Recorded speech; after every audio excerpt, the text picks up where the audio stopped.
오늘 저녁에 한국전 축구가 있습니다. 한국과 북한의 통일 축구가 있습니다. 요새 한국 축구에 대하여 여러 사람들이 많은 불평들을 합니다. 볼 때마다 육회, 통쾌, 상쾌가 아니라 불쾌만이 있다고 짜증을 냅니다.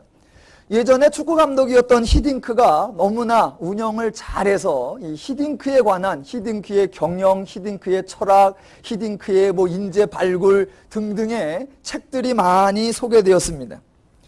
요즘에 본프레레라고 하는 감독이 한국 축구를 감독으로 이끌고 있습니다. 그 본프레레에 관한 책도 한 권이 벌써 나왔습니다.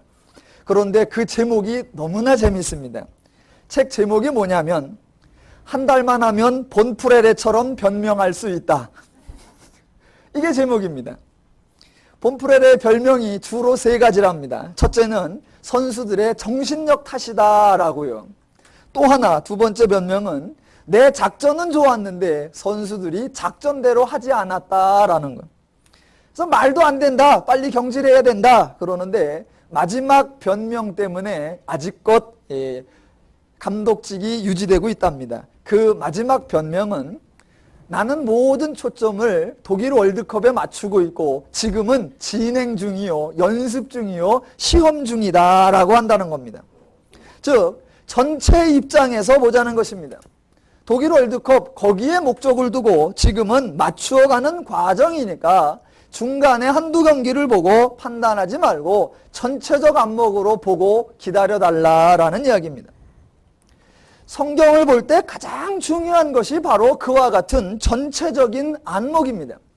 제가 자꾸 성경을 전체적으로 보아야 된다라고 강조하는 이유는 성경이 원래 말하고자 하는 본질적 의도가 무엇인가 그것을 배우지 않고 그 본문 단락단락을 읽을 때에 엉뚱한 것을 배우기 때문에 그렇습니다. 성경은 하나님을 가르쳐 줍니다.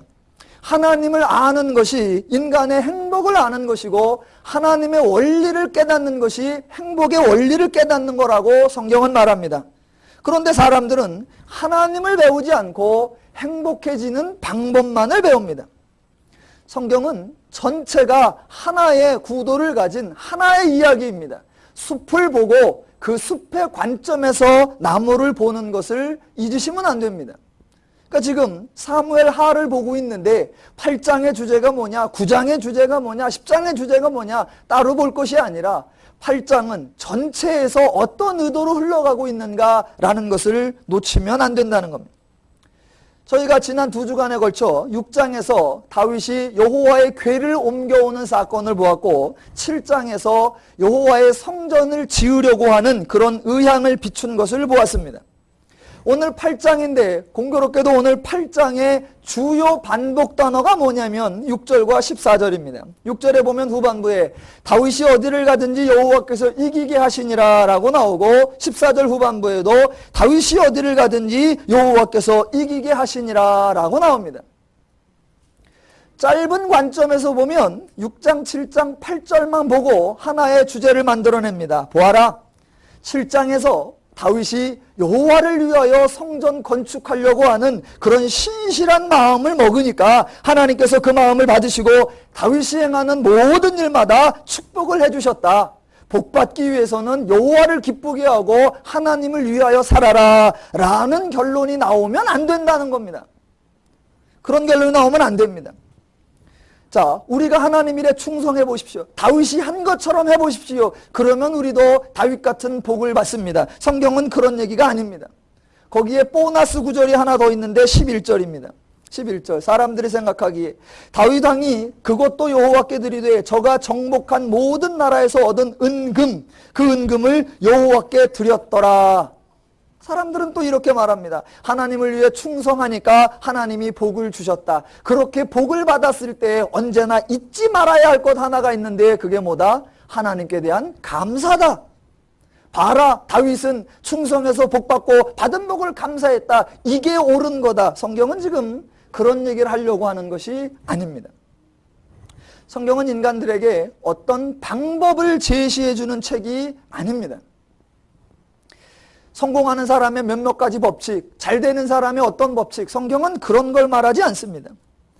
저는 서점에 가서 가끔 그런 유의 책들을 볼 때마다 제 개인적으로 상당히 심한 굴욕감과 모욕감을 느끼고 옵니다. 저자가 도대체 우리를 어떻게 보고 이런 제목의 책을 쓰나. 책 제목에 이런 게 있습니다. 어제는 한번 말씀드렸는데, 사소한 것에 목숨 걸지 말라. 이게 또 베스트셀러로 그 우선순위에 번호가 있는 그 밑에 꽂혀 있습니다. 여러분, 사소한 것에 목숨 거는 사람이 있습니까? 없습니까? 없습니다. 절대로 없습니다. 다른 사람의 보기에는 사소한 것처럼 보일 뿐이지 정작 당사자에게는 목숨을 건 만큼 중요한 일이기 때문에 목숨을 거는 겁니다. 어제 불행한 사태가 하나 일어났습니다. 옥상에서 중학교 남학생 하나가 아파트 옥상에서 뛰어내려서 죽었습니다. 왜 죽었느냐? 그 같은 동네에 사는 중학생 여자친구가 있는데 내가 너를 좋아한다. 내 사랑을 받아달라. 그랬더니 그 여자친구가 나는 마음에 품은 다른 사람이 있다. 그 서로 갈등입니다. 그래서 두 번인가 그 여학생을 불러서 옥상에 올라가서 내 마음을 안 받아주면 나 뛰어내릴 거다. 그러시면 안 돼요. 라고 두 번인가 설득해서 옥상에 올라갔다 내려오고 또 올라갔다 내려오고 그랬답니다. 그랬는데 도무지 견딜 수가 없었는지 그날은 또 불러내서 내 마음을 받아달라. 여학생은 내 마음에 있는 이 품은 이것을 바꿀 수가 없다. 그랬더니 말 그대로 뛰어내려서 죽었습니다. 어떤 사람 그럴 겁니다. 사소한 것에 목숨 걸었다고. 아니요. 그 학생에게는 그게 가장 소중했던 것일 겁니다. 또 이런 것도 있습니다. 성공하는 사람의 법칙이라는 책에 보면 참 말도 안 되는 말인데 중요한 일을 먼저 하라. 여러분에게 여쭤보겠습니다. 중요한 것부터 먼저 안 하시는 분 계세요? 저희 아들이 학교 갔다 오면 제일 먼저 가방을 현관문 열자마자 확 던져버리고 화다다다닥 뛰어들어가는 게 어디냐? 컴퓨터 앞입니다. 걔는 숙제라고 하는 중요한 것보다 사소한 컴퓨터를 하는 게 아닙니다. 걔에게 중요한 건 뭐예요? 컴퓨터예요. 오늘 빨리 가서 켜야 그 시간대에 인터넷에 들어가서 게임을 해야 다른 친구들하고 접속이 되지. 시간대를 너는 10시에 그러면 아무도 안 나오니까 게임이 안 된다는 겁니다. 그러니까 얼핏 들어보면 그 아이도 절대로 사소한 일, 중요하지 않은 일을 먼저 하는 게 아니라 중요한 일을 하는 겁니다. 그런데 사람들은 중요한 일부터 하라, 사소한 것에 목숨 걸지 마라. 그 말이 틀린 말입니다. 또 사람들이 하는 말, 이 죄인들이 하는 말은 맞지 않는 말들이 서로 맞는 말로 공존합니다. 어느 학교에 가보니까 학교 표어가 있는데 그게 뭐냐면 높은 이상을 가지라입니다. 높은 이상을 가지라. 그런데 또 하나 우리가 알고 있는 이야기가 있습니다. 오르지 못할 나무는 쳐다보지도 말라. 높은 이상을 가져라와 오르지 못할 나무는 쳐다보지도 말라라는 말은 서로 반대되는 말입니다. 또 절대로 포기하지 마라 라고 이 독려하는 그런 강조도 있습니다. 그런데 경제나 이런 책들에 보면 빨리 판단하라 이런 말들이 많습니다. 팔아야 될지 붙잡고 있어야 될지 이건 맞지 않는 말입니다. 또 사람을 조롱하는 말 중에 하나 우물한 개구리다 라는 말도 있습니다. 그런데 반대로 또 한 우물을 팔아 이런 말도 있습니다. 맞지 않는 말들이 서로 공존합니다. 왜 그러냐? 원칙이 없기 때문이고 기준이 없기 때문에 그런 것입니다. 그래서 말은 좋은 말이고 그 좋은 말은 각자의 상황에 각자의 처지에 각 사람의 때에 따라 다르다라는 말로 그것을 인정해 주려고 합니다. 아니요. 성경은 그렇게 말하지 않습니다. 원칙이 있고 기준이 있고 언제나 옳은 게 있고 시간과 상황과 환경에 따라 달라지지 않는 절대적인 하나님의 뜻과 원리가 있다고 우리에게 가르쳐 주고 있습니다. 성경은 방법을 가르치는 것이 아니라 하나님을 가르쳐 줍니다. 우리는 어떤 방법을 배우는 것이 아니라 하나님을 배워야 합니다. 복 받는 비결이 아니라 복이 무엇이며 누가 복이며 받은 복을 어떻게 누리는가 그 하나님의 가르침을 알아야 합니다. 오늘 본문에 전쟁에 관한 이야기가 나옵니다. 사람들은 전부 다 엉뚱하게 가르침을 받습니다. 전쟁에 대한 이야기가 나오면 이 전쟁 이야기가 왜 나올까? 이걸 궁금해해야 되는데 전쟁 이야기를 보고 어떤 군사 교관이 말하기를, 이야, 성경은 군사 전략의 완전 교과서다. 이렇게 말하는 건 성경의 가르침을 잘못 배우는 겁니다. 예수님이 병자를 고치는 것을 보고 어떤 의사가, 예수님은 의사의 모범이시다. 말이 안 됩니다. 예수님이 우물가에 여인을 데리고 인생 상담을 하고 나시니까 어떤 상담가가 말하기를, 예수님이야말로 최고의 상담가이시다. 그렇게 하면요, 예수님이 산에 오르셔서 제자들을 가르쳤습니다. 그럼 예수님보다 등산가이시죠. 물에 들어갔다 나오셨죠. 예수님은 무엇이다? 잠수부이시다. 이런 건 말이 안 된단 말입니다. 그런 사건이 나올 때 왜 나오는가? 그 사건을 통해 근본적으로 말하려고 하는 것이 무엇인가? 그것을 확인해 보아야 합니다. 오늘 다윗을 통해서 성경 전체가 말하려고 하는 그 주제 중에 하나를 확인해 보려고 합니다. 어디를 가든지 여호와께서 이기게 하셨더라. 이 다윗의 전쟁의 승리에 관한 이야기입니다. 성경은 어떤 사람의 성공담, 어느 젊은이의 도전 성공기를 말하고 있지 않습니다. 1절에 블레셋과의 전쟁, 2절에 모압과의 전쟁, 3절부터 12절에 아람과의 전쟁, 13절, 14절에 에돔과의 전쟁이 나옵니다. 다윗은 전쟁과 밀접한 관계가 있는 사람입니다. 백성들 앞에 자신의 정체가 드러날 때도 블레셋의 골리앗이라고 하는 장군과의 전쟁을 통해서였습니다. 그리고 민중들의 마음을 얻은 것도 여러 차례의 전쟁에서 승리한 결과입니다. 오늘 본문에서도 여호와께서 다윗이 행하는 전쟁마다 이기게 하시더라. 그러면 어떻게 하면 이기나? 여호와와 함께 나가면 이긴다. 이런 방법론이 아니라 왜 전쟁 이야기가 나오는가? 그 원인을 밝혀야 된단 말입니다. 하나님이 굳이 전쟁을 일어나게 하고 그 전쟁에서 승리하는 방식을 통해 알려주시고자 하는 게 뭐냐? 그것을 우리는 고민해야 합니다.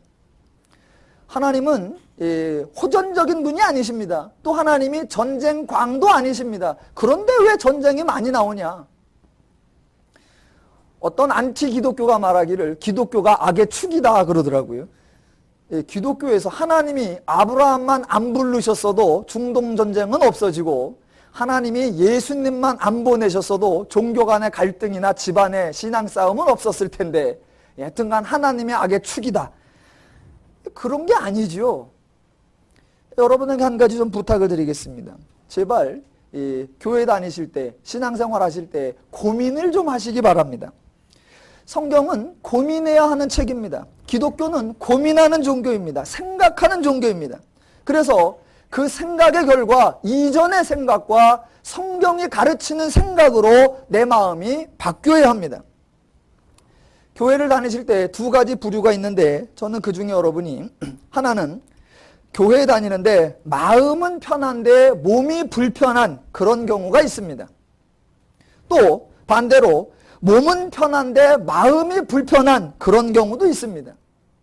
저는 여러분이 신앙생활 하실 때, 또 여러분이 다니시는 교회가 몸은 편한데 마음은 불편한 그런 교회를 다니시기를 부탁을 드립니다. 왜 그러느냐? 교회에서 사람을 귀찮게 해서 이래라 저래라 할 일이 많아서 몸이 고달프면 안 됩니다. 새벽부터 저녁까지 불러내고 이것저것 시켜 싸서 도무지 쉴 틈이 없어. 대신 그나마 쉬고 그나마 위안이 되는 건 설교 시간. 설교 시간만 되면 어찌 그리 재미있고 어찌 그리 신나는지 듣고만 있어도 저절로 은혜가 되어 그 모든 피로를 설교 들으면 씻어지는 그런 식이면 안 됩니다. 신앙은 설교 시간 또는 성경 공부 시간이 가장 힘들어야 합니다. 가만히 듣고 있는데 뭐가 힘드냐? 그냥 앉아만 있는데 그래도 그게 제일 힘들어야 합니다. 왜냐하면 설교 시간에 전해주는 그 말이 무엇을 의미하는지, 왜 우리가 가지고 있는 일상적인 생각과 원리와 다른지 그것을 고민해야 합니다. 설교를 들을 때 충돌이 일어나야 합니다. 설교를 들을 때 저런 원리가 어딨나? 저렇게 해서 세상에서 어떻게 사나? 저렇게 하면 정말로 될까? 그런 원리에 대한 고민과 갈등과 출동과 충돌과 번민과 고민이 있어야 합니다. 성경을 읽으시면서 성경책을 한 번쯤은 집어 던져보신 경험들이 있으셔야 합니다. 거기까지 기대를 못하겠어요. 읽어보신 경험들이 적기 때문에. 사실은 그래야 됩니다. 성경을 읽다가 뭐 이런 책이 있어. 뭐 이런 말이 있어. 하나님이 일을 어떻게 이렇게 하셔? 그래서 읽다가 도무지 난 이런 거 안 읽어. 그래서 안 읽어야지. 아직 읽어볼 마음이 없었어. 그래서 안 읽으시면 안 됩니다. 제가 설교하면서 가끔 여러분들의 조언을 듣습니다. 설교가 좋은데 뭐 설교를 잘하는데 이런 거 하나만 있으면 좋겠고 저런 거 하나만 좀 바꿨으면 좋겠다. 제가 자주 좀 요렇게 바꿔봐라. 그 권면 중에 하나가 즐거운 이야기거리를 좀 첨가해라 라는 말입니다. 제가 일주일간 고민하다가 오늘은 하나 했습니다. 시작할 때 봄풀의 얘기. 하도 딱딱하다고 해서 오늘은 고민을 많이 했습니다. 이 얘기를 도입부에 넣을까 중간에 넣을까. 근데요, 이렇게 오늘 설교를 하고 설교가 끝난 다음에 제 마음이 야 잘했다. 오늘 재미난 얘기를 하니까 성도들이 쫙 집중이 되더라. 그런 성취감이 있는 게 아니라 저는 무척 씁쓸합니다. 안 할 거 괜히 했다. 늘 그런 생각이 듭니다. 왜냐하면 다음 주까지 오늘 설교를 기억해달라고 하는 건 너무 힘든 부탁이기 때문에 다음 주가 아니라 예를 들어 내일이나 모레쯤에 엊그제 설교가 뭐였더라 라고 생각을 해보시면 아무것도 기억이 안 납니다. 한 가지만 기억이 납니다. 봄풀에래. 이래면 안 된단 말입니다. 이래면 안 된대. 저는 그래서 기억이 안 날려면 아예 안 나라. 날려면 다 나든가.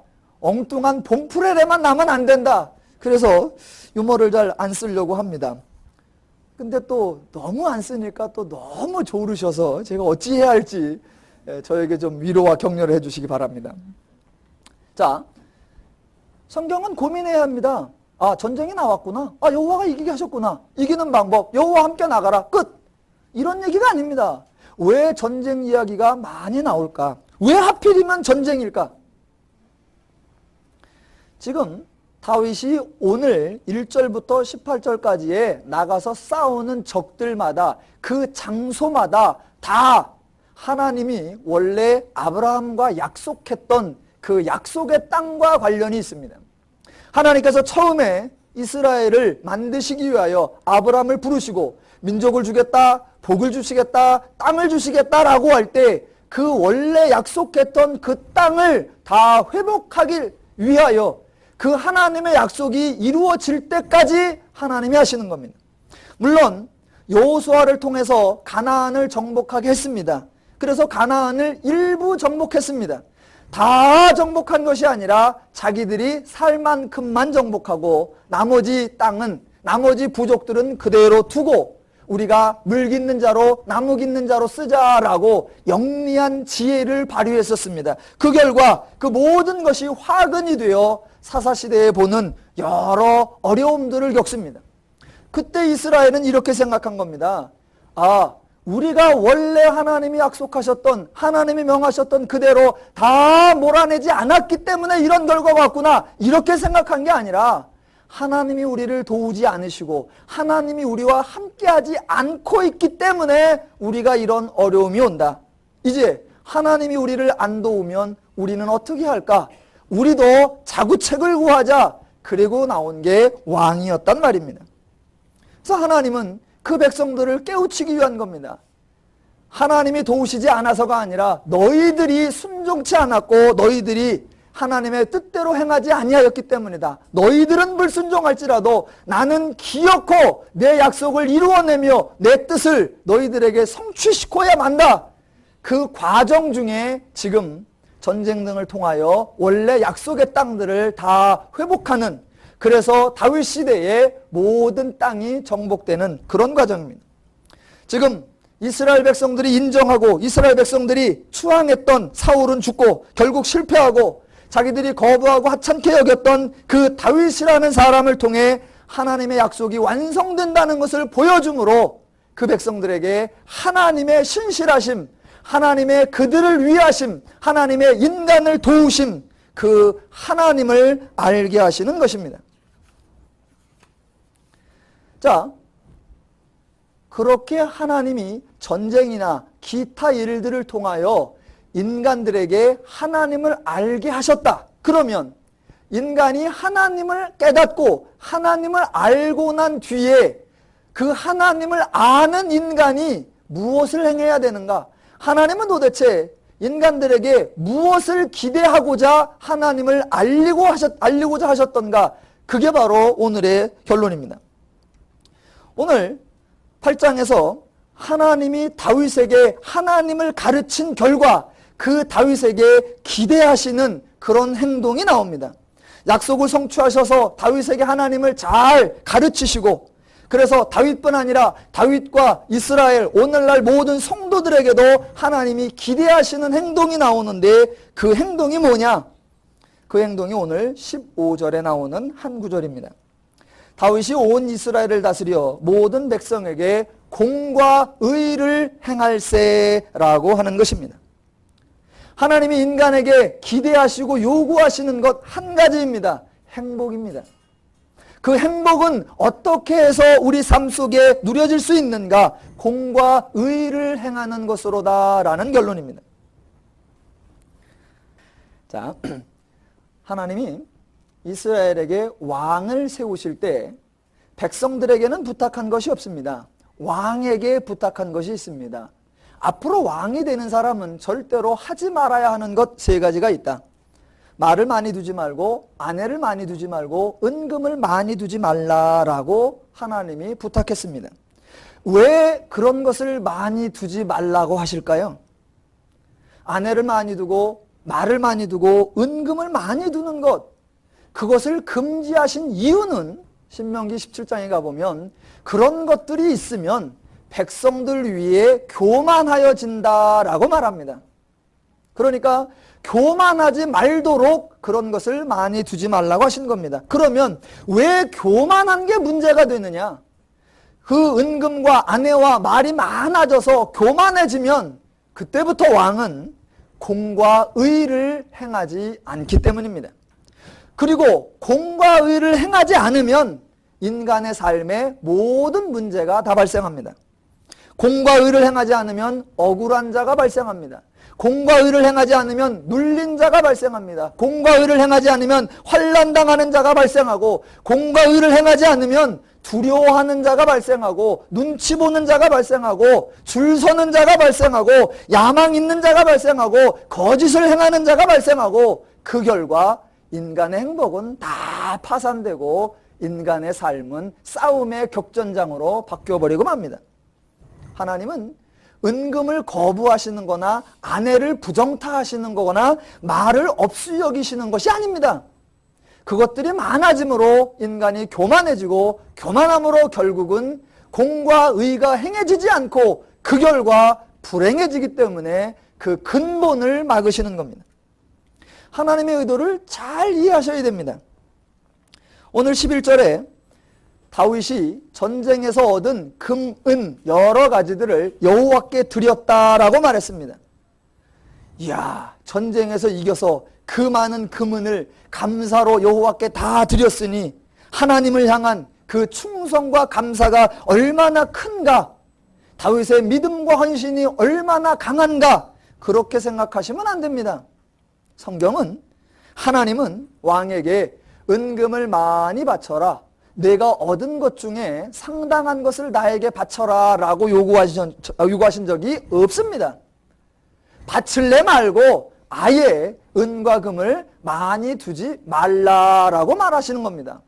많이 드리는 것보다 두지 말라 그랬으면 안 두는 것이 훨씬 더 잘하는 거고 옳은 것입니다. 다윗이 은금을 많이 드립니다. 많이 드리면요, 죄인의 마음속에 많이 드렸다라고 하는 자부심이 싹 틉니다.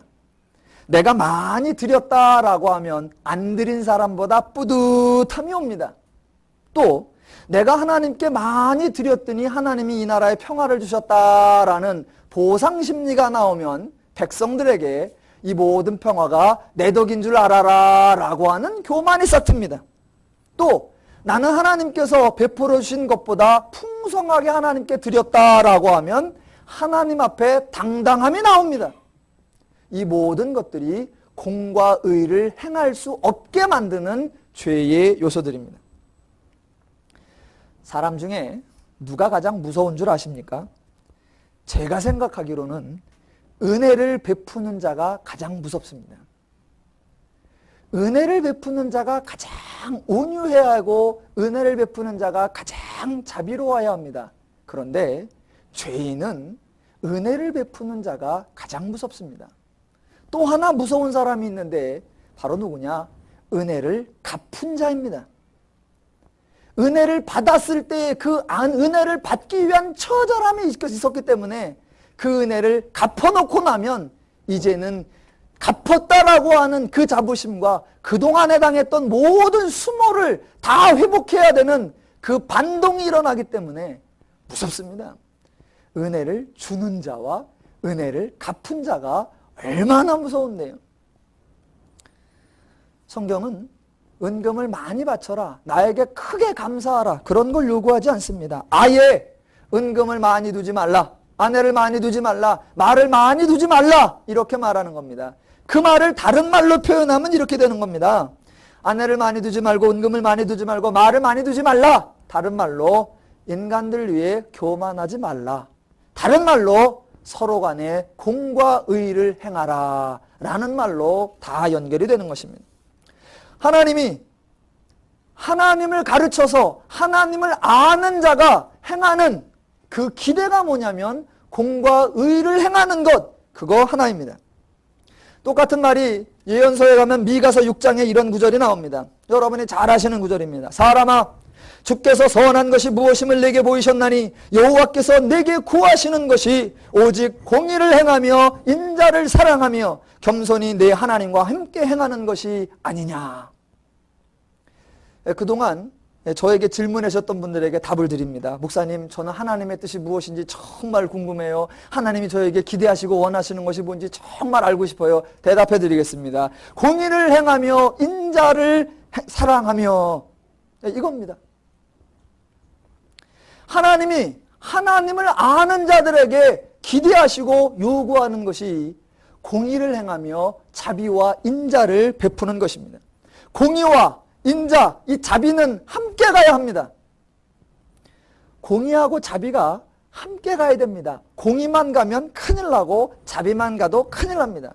두 개가 함께 가야 됩니다. 그런데 저와 여러분이 아직도 죄성들이 많이 남아있으니까 죄인들에게 공의와 자비가 갈 땐 뭐부터 가야 돼요?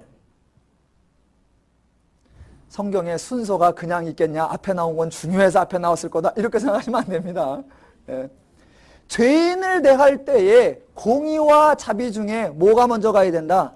언제나 자비가 먼저 가야 됩니다. 공의가 먼저 가면 감당할 사람이 없습니다. 공의, 다른 말로 행한 대로 갚는다거든요. 좋아. 선을 행한 자 복주고 악을 행한 자 징계한다. 살아남을 자가 없습니다.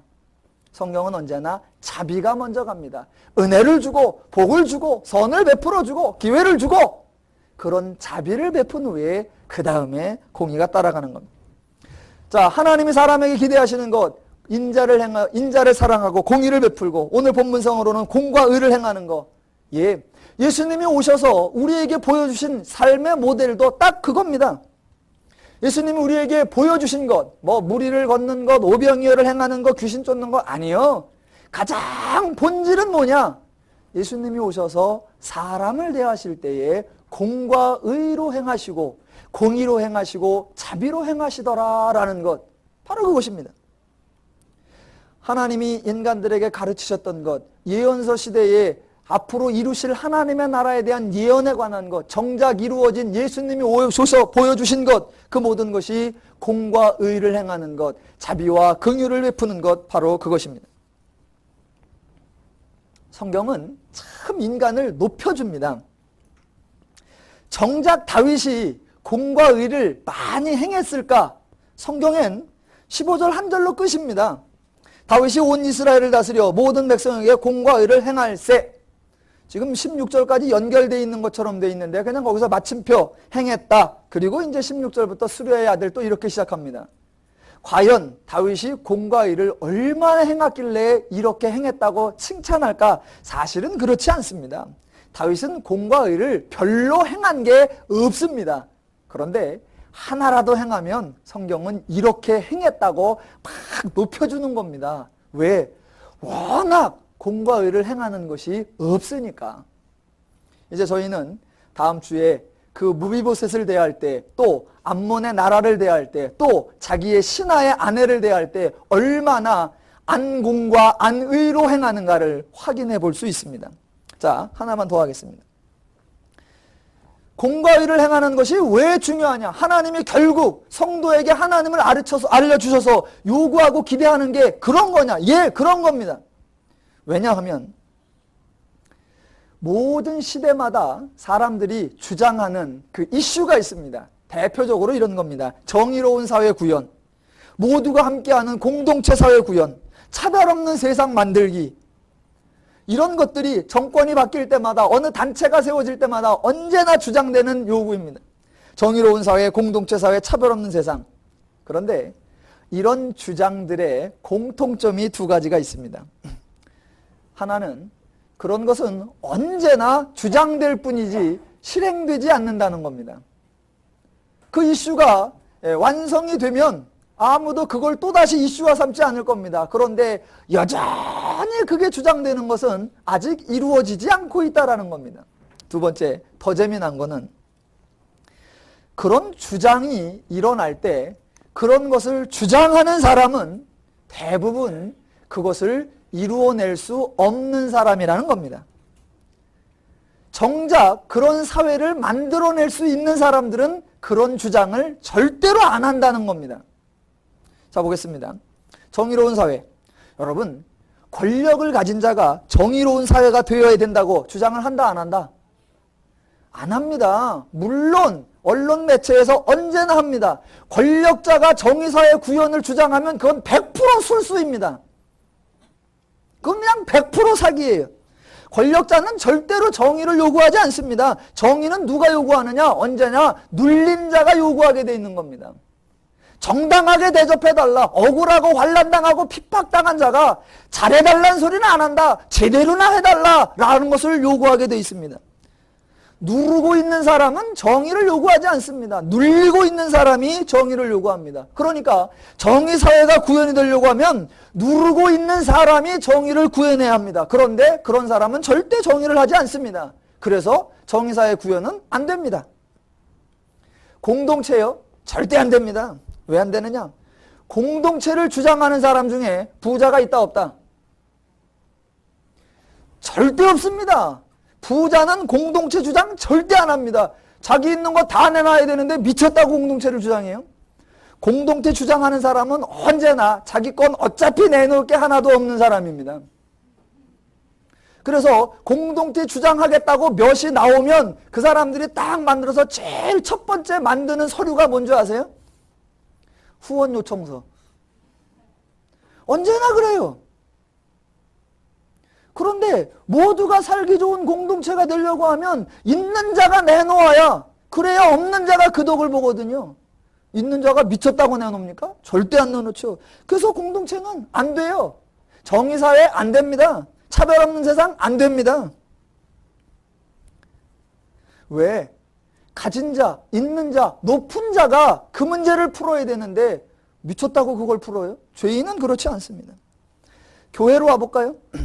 교회 개혁 간단합니다. 제가 볼 때 교회 개혁 너무너무나 쉽습니다. 딱 한 사람만 바뀌면 돼요. 교회 개혁 누구만 바뀌면 된다? 그냥 담대히 말씀하십시오. 우리 교회는 그렇게 말해도 벼락이 안 칩니다. 괜찮습니다.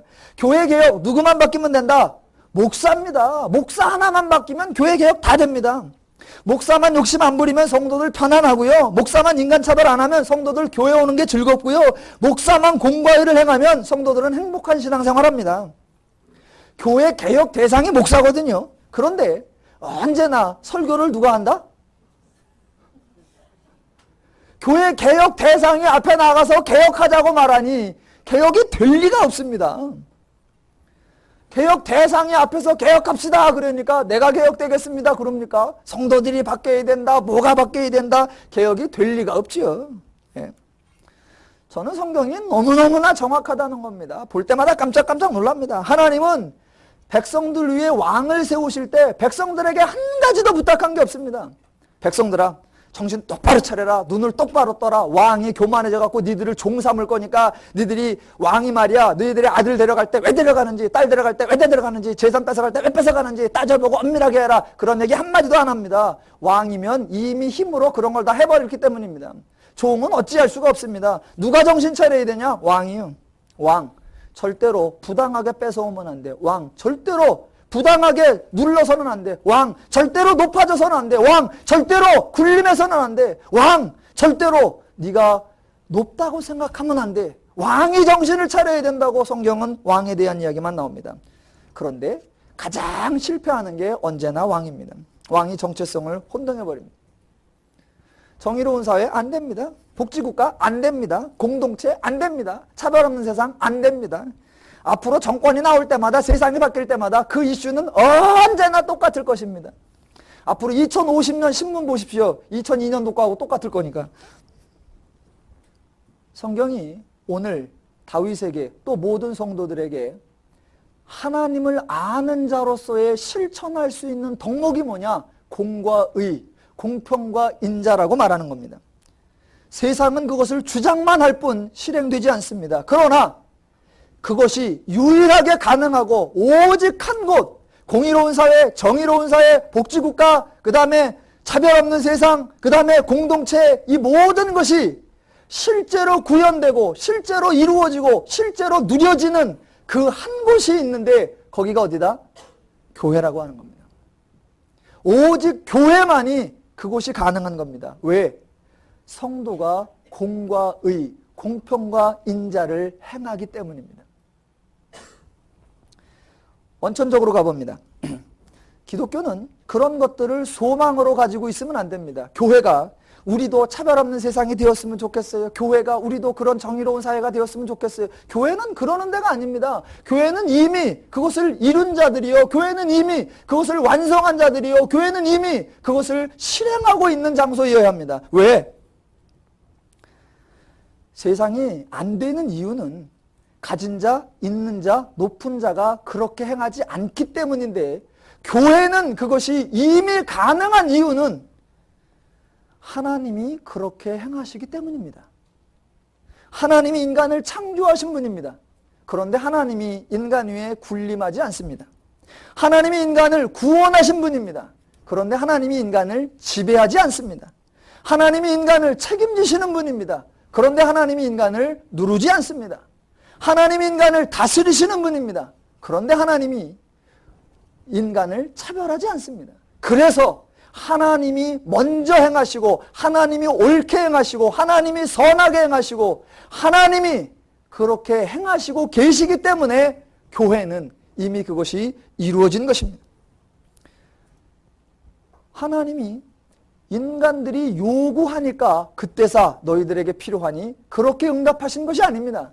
인간은 찾지도 원하지도 바라지도 않을 때에 하나님이 그렇게 행하는 것만이 인간이 행복한 삶이기 때문에 하나님이 먼저 찾아오시고 하나님이 먼저 공급해 주시고 하나님이 먼저 죽어주시고 하나님이 먼저 보호해 주시고 하나님이 여전히 그렇게 행하시고 계시기 때문에 교회만이 그것을 이루는 것입니다. 또 하나, 교회만이 소망으로 가지고 있는 것이 아니라 실제로 구현하고 있을 수 있는 그 이유는 바로 성도가 그렇게 살고 있기 때문입니다.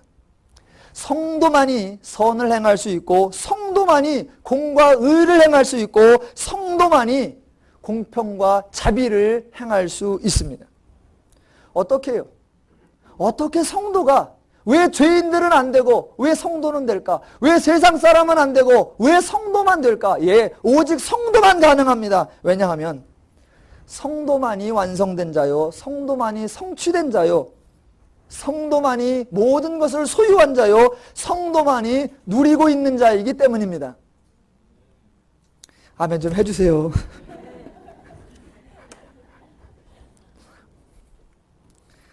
그럼 이렇게 할까요? 여러분도 그렇게 되시기를 부탁합니다. 차라리 그게 나아요? 소망이 있어요? 예, 기독교는 이겁니다. 아, 죄인과 성도가 어떻게 다르다 이걸 깨닫고 세상과 교회가 어떻게 다르다 그걸 깨닫고 다른 것들과 하나님이 어떻게 다르다. 이것이 깨달아져야만 교회와 성도와 기독교가 가능한 것입니다. 오늘 본문 속에 하나님은 다윗을 그렇게 가르치고 다윗을 훈련하고 다윗을 이끌어 오셨습니다. 여러분이 다윗에 대하여 선한 모습을 그나마라도 제가 여러분이 가지고 있었던 모든 선입견을 다 깨트려서 좋게 보았던 것도 나쁜 쪽으로 다 해석을 해드렸습니다만 그나마라도 다윗에 대한 기대는 오늘까지입니다. 다음 주부터는 이제 제가 특별히 변호를 안 해도 다윗의 온갖 이 추악한 모습들을 많이 보실 겁니다. 여러분이 잘 아시는 그 우리아의 아내 사건들과 이제 아들의 반란 사건들과 그 정적들을 다 살해하는 사건들과 오늘 제가 말씀을 안 드리려다가 하나 해볼까요? 너무너무 재밌습니다. 말도 안 되는 거예요. 그런데 성경은 또 이렇게 표현해요. 어디 볼까요? 2절 한번 볼까요? 이건 오늘 보너스 하나 드리겠습니다. 다윗이 또 모압을 쳐서 저희로 땅에 엎드리게 하고 줄로 재어 그 2줄 길이의 사람은 죽이고 1줄 길이의 사람은 살리니 모압 사람이 다윗의 종이 되어 조공을 바치니라. 저는 키 작은 게 얼마나 감사한지. 이게 공평과 정의예요? 아마 조공 드리는 부하들로 그런 종들로 삼으려고 하니까 떡대 큰 거보다는 작은 것들을 데려다 쓰려고 이랬나 봐요. 또 공평과 의를 행할세. 과연 다윗이 그랬을까요? 별로 그렇지도 않아요. 18절에 가보면 여호와의 아들 여호야다의 아들 분하야는 그렛 사람과 블렛 사람을 관할하고 다윗의 아들들은 대신이 되니라. 결국은 또 뭐 한 거예요? 지방끼리 나눠 먹기예요. 그런데 성경은 다윗이 공과 의를 행했다. 뭘 행했는지는 안 나와요. 그런데 행했다. 하나님이 다윗을 만들고 하나님이 죄인에게 하나님을 가르쳐 주어 하나님을 아는 자의 유일한 결론은 공과 의를 행하는 겁니다. 성경은 다윗이 여호와의 궤를 모셔온다고 할 때 남들은 아무 생각 안 하는데 너는 나를 생각하는구나 가상하다 칭찬한 적이 없습니다. 다윗이 여호와를 위하여 성전을 짓겠다고 할 때 이제 나의 방황이 끝나는구나. 이제 나도 집을 하나 구하는구나. 내가 나를 향하여 집을 세우다니 대단하다. 단 한 번도 칭찬한 적이 없습니다. 왜요? 하나님이 원하시는 건 그런 것이 아니기 때문입니다. 마지막으로 성도에게 하나님이 기대하시는 것, 공과 의를 행하는 것. 그러면 공과 의를 누구에게 행하는 거다? 신앙생활 하시면서 하나님을 위하여, 교회를 위하여, 목사를 위하여 그렇게 사시면 안 됩니다. 하나님을 위한 삶이 되어서는 안 되고 사람을 위한 삶이 되어야 합니다. 하나님의 영광을 위하여 불철주야로 수고하시고 오직 주님 한 분만을 위하여 목숨을 걸고 사역을 하시고 이런 얘기 나오면 다 틀린 겁니다. 다 틀린 거예요. 신앙은 하나님을 위해서 하는 게 아닙니다. 자, 하나님이 성도에게 기대하는 게 공과 의를 행하는 겁니다. 인간이 하나님을 공평하게 대해주고 인간이 하나님을 의롭게 대해주고 인간이 하나님을 자비로 대해줄 게 뭐가 있습니까? 인간은 하나님을 향하여 공과 의로 행할 수 없는 겁니다. 하나님이 인간을 향하여 공과 의로 행해 주시니 그 은혜를 받은 자가 공과 의를 행해야 합니다. 누구에게? 사람에게요. 사람에게요. 그 공과 의로 사람에게 대해 주어야 그래야 사람이 자유롭고 그래야 사람이 평안하고 그래야 사람이 행복을 누리며 살 수 있잖아요. 우린 반대로입니다. 좀 억울해도 참어. 하나님을 위해서 하다 보면 그런 일도 있을 수 있는 거야. 그게 당연시됩니다. 좀 불공평해도 그럴 수도 있는 거야. 주님의 영광을 위하여. 좀 인간의 인격이 무시돼도 그 대를 위하여는 소가 희생할 수도 있는 거예요. 아니요. 성경은 정반대입니다. 성도에게 하나님을 위하여 살라고 요구하지도 기대하지도 않습니다. 하나, 공과 의를 행하라. 누구에게? 사람에게. 사람에게. 하나님의 은혜를 아시고 하나님의 기대를 아셔서 하나님이 바라시는 대로 공과 의를 행함으로 여러분이 기쁘시고 여러분과 함께하는 자가 기쁜 그런 나날이 되시기를 주님의 이름으로 축원합니다.